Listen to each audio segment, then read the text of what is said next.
Hello everyone, my name is Kamal Bensra. Welcome to Cajon Lesson 1.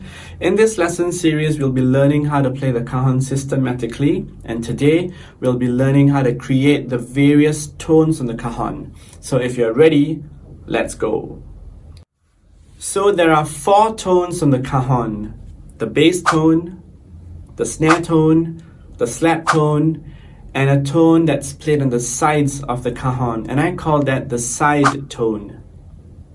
There are 2 ways to play the bass tone. First is the flat palm method, which is a very common method amongst many cajon players, and the second is the forward finger method. So the flat palm method goes like this. Keep your hand straight. You don't need to cup it or stiffen it. Just relax, keep it straight, and you strike somewhat just above the center of the cajon. Yeah. You don't need to go right into the center. This is better. I like this sound. Learn to play the bass tone with both your right and your left hand.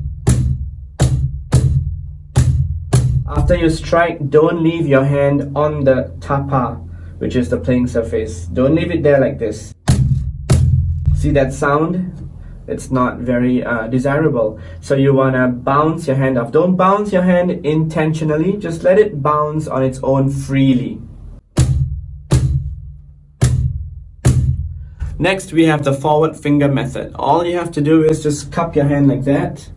Yeah, if you can see, right, like that. And you use the area just below your nails, this skin area here. And you strike the same area on the cajon, as you did for the flat palm method, just above the center of the cajon, like this. Again with the right hand and the left hand.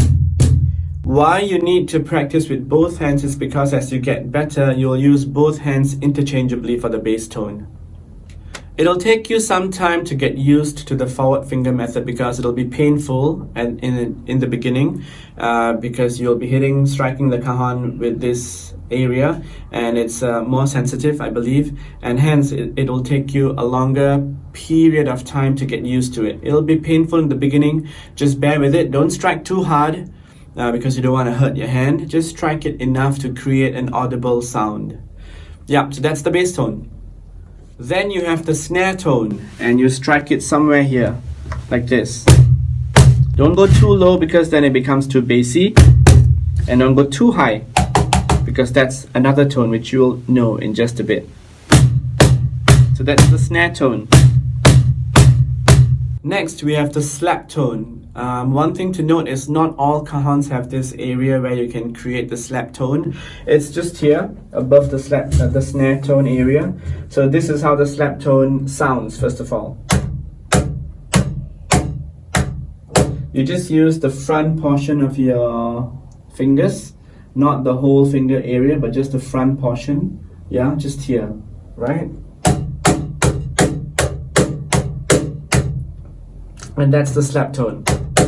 And finally, you have the side tone, and it goes like this. All you need to do is you just need to strike the sides of the cajon,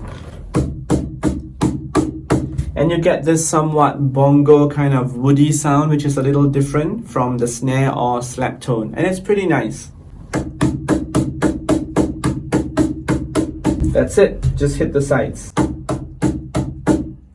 That's the side tone.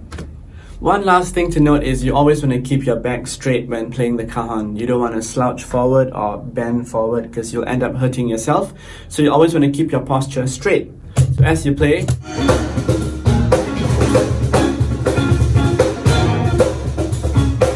okay, so that's it. So we have come to the end of Cajon Lesson 1. You now know how to play the 4 tones on the cajon. Congratulations. You guys have a beautiful day. Stay safe, stay happy, and keep drumming. Bye-bye.